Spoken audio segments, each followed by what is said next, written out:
Hey, man, you been doing Kung Fu, man. You trying to get strong, man.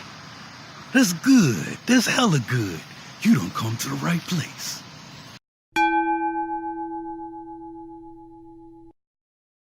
What's up, y'all? My name is Prince, and I'm an urban acolyte. This is my channel, Golden Belt Training, where I talk about martial arts, strength and conditioning, healthy eating, because I want to help you become the baddest mofo in your dojo. I want to show you how to be the sickest dude in your kwun. So, I'm gonna try hard to stick to one topic. I actually have two topics in there related in this that I really want to discuss, but one of the other topic I'm going to discuss tomorrow. But for today, I want to talk about strength training in the martial arts. Why do Kung Fu people not believe in lifting weights, right? So how this came up was while I was preparing that video on Wing Chun, and I was looking up the interview with Sifu Leung Ting from Mind, Body, and Kick-Ass Moves. He was talking to Chris Crudelli about how you don't want to lift weights, you don't want to get strong for Wing Chun, but then he turns around and he starts like demonstrating like how developed his lats are, like the muscles in his back, how developed his forearms are, and his triceps, right? The muscles that are responsible for that forward, that driving motion, driving momentum, that forward pressure that you want for good Wing Chun, right? To apply that pressure and to keep moving forward, keep driving forward, right? And this is something that Sifu Ash Higgs, my Kung Fu bro, and I have been talking about. We've kind of been talking about this topic on our podcast, the Embodied Mind podcast. Check that out if you haven't heard it yet. This idea of not strength training in Kung Fu, right? This is really essentially why Kung Fu people are weak and they get their asses kicked. Now, I'm going to say this. The things that I've talked about in some of these videos, right? Developing a ward-off energy for the internal martial arts, for Ili Chin, Tai Chi, Aikido, right? The Aiki is essentially ward-off energy. Hunyan Li that's in Ichuan. You need ward-off energy for Xingyi and Bagua. For Liu Hu Bafa, water boxing or whatever it's called, right? That you need to develop this, but we call this a different kind of strength, right? The body works in some weird and magnificent ways, and when you train your body in these arts, right, you can do some crazy things, right? But to do that requires a lot of sweat equity, right? We call it the body method. I think the term is the Shin Fa, right? The body method. And I'll just be honest, a lot of teachers don't even know it. They don't know how, they don't have it. And if they don't have it, how can they pass it on, right? It's like if I'm teaching algebra, but I never learned past 4th grade math, how am I going to teach my students algebra if I don't know algebra, right? How can an internal martial arts teacher say, I'm going to teach you guys how to fight, or any martial arts teacher for that matter, if they don't know how to teach the body method, the way to develop the necessary strength, the necessary ability to pull off the skills and the techniques required for that art. I mean, it's even if we talk about an art like Eskrima or Kali, if you don't have a good grip, when you have your rattan, your stick, right, and you hit something, if your grip is not strong, if your forearms aren't developed, as soon as you hit something or something hits your stick, you're gonna lose your stick. You can't make power, right? Because that training is there, some people say you shouldn't lift weights, you shouldn't work out. And that comes from a misunderstanding, right? That is one of the things that is lacking in martial arts as a whole, is a lot of martial arts teachers. I'm not just talking about Kung Fu, internal martial arts, Tai Chi. A lot of martial arts the teachers would greatly benefit from having a sound understanding of anatomy, physiology, and exercise science. understanding how the body works, because just because these dudes 2 centuries, 3 centuries, 500 years ago weren't talking about this stuff, it doesn't mean that they weren't doing some form of strength training, some form of power training outside of just like some kata, some form, some really played out thing that we're doing, you know, in 2018, when we might have better methods, right? It's just like when people ask me about yoga, right? And I say, look, are you talking about yoga with the breathing, with the mind, developing the mind, doing these different kind of movements like the Nuwali Kriya, that kind of thing? Or are you just talking about doing asanas, right? Because like Krishnamurti said, yoga's just stretching. The yoga that's been popularized is just stretching.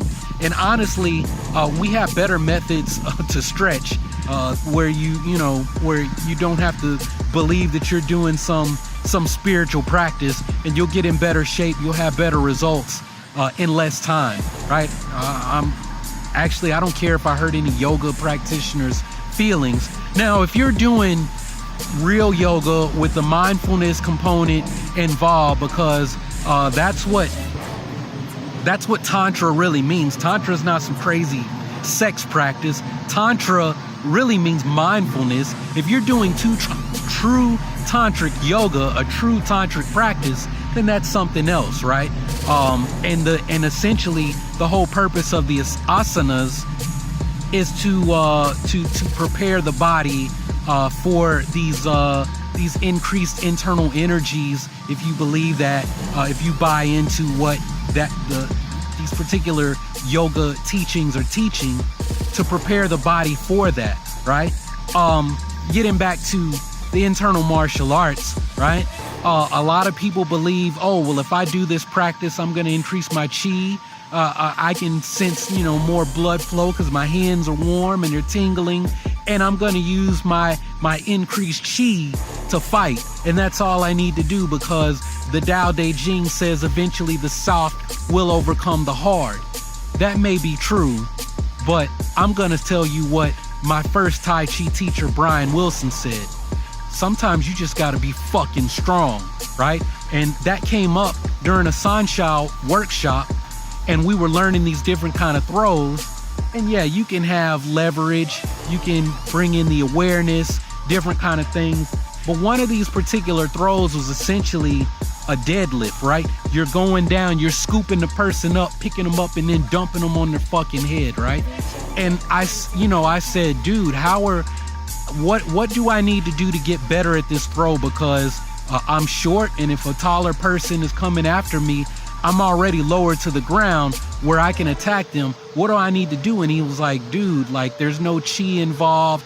Maybe if you get to that level, that point where you're there and you understand that, then yeah, that'll help. But for now, you just gotta be fucking strong, right? Bruce Lee, great example, right? I mean, all the feats of strength that Bruce Lee did were born out of Wing Chun training, doing those push-ups on your knuckles. Eventually, he's doing push-ups on one fist, and then push-ups on 2 fingers to develop his finger jabbing for Bill G, right? The third form in Wing Chun, right? What do you do when your structure collapses? When you're in trouble, that's when you pull out the techniques in Bill G, right? That's where the 2-inch, the 2-finger push-ups were born out of. Conditioning himself. In a lot of martial arts, a lot of Chinese martial arts, the weapon training, if you've got an 80-pound guandao and you're swinging that thing, doing all kinds of fancy forms and stuff, that's going to condition your body.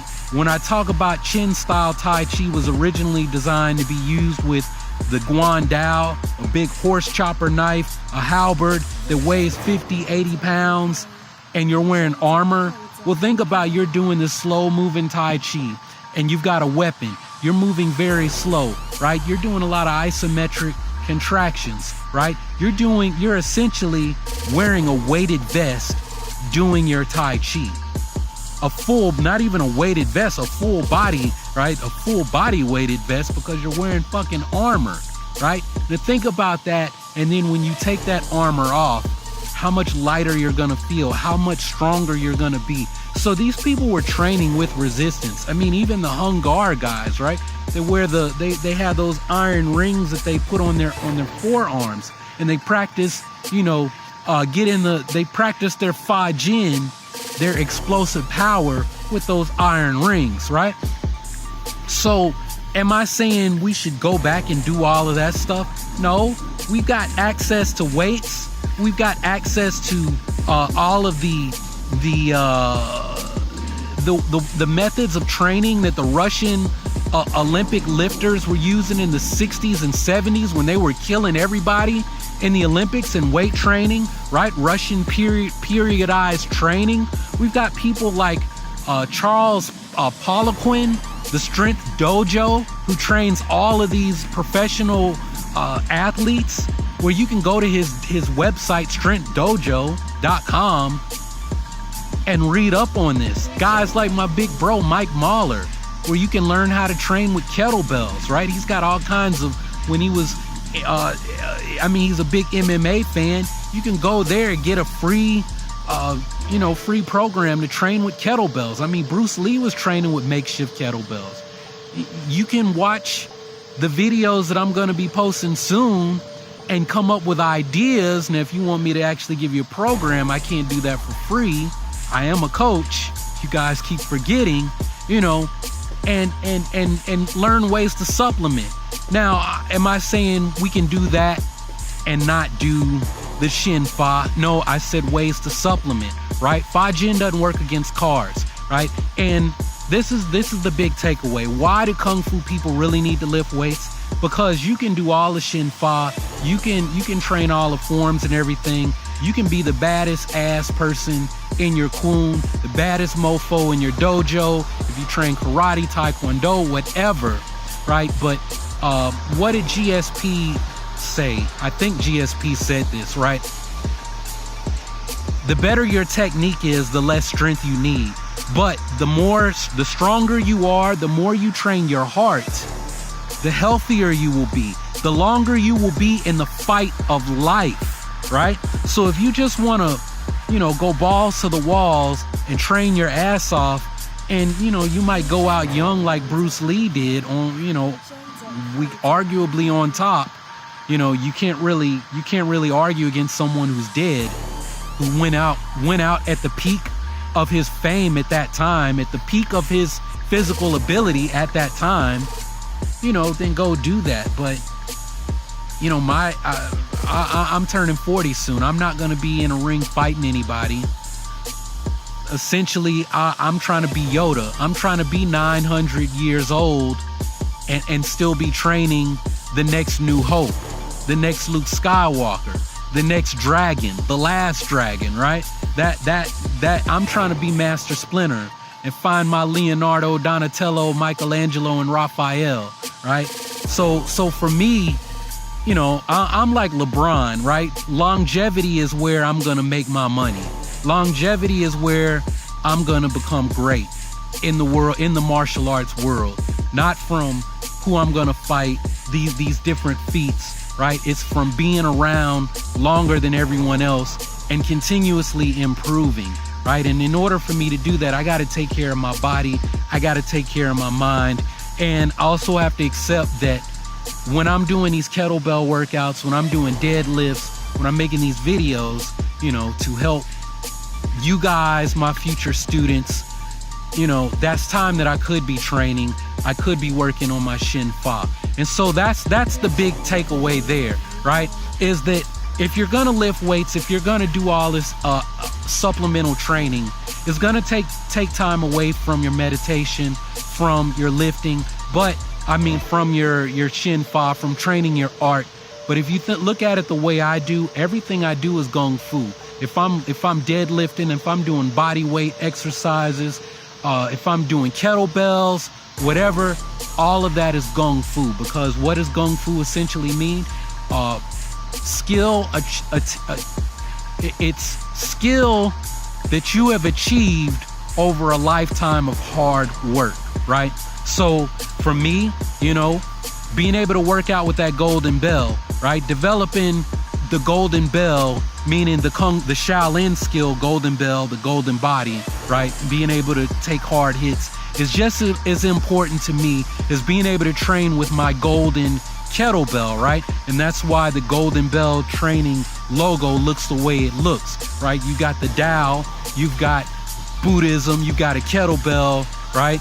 It's talking about mindfulness, it's highlighting the Tao, right? But it's also highlighting the body, the mind, the soul, whatever, the physical and the mental, right? All aspects of life, right? The duality, and ultimately transcending the duality, because is there one or is there two? Or is there, it's not two, there's one. Which is it? It really doesn't matter. You need to focus on all of them and accept that, you know, you can only do what you can only do in the limited amount of time that you have, and being happy with that. So with that, that's really all I got to say on this topic. I hope this helps. And you know, if you choose not to work out, you think that, you know, you're just gonna meditate your way into becoming a badass and only working on your techniques, that's fine. But, you know, I hope you never get in a physical confrontation, because like I said, sometimes you just gotta be fucking strong. and in a fight where people are equally matched in skill, it's gonna be the bigger, the stronger, the better athlete who's gonna win in the end. There's a whole lot of stuff you can't control, but, you know, if you did your best to become the better athlete, then you just have to be satisfied with that and accept that sometimes there's just gonna be somebody that's better.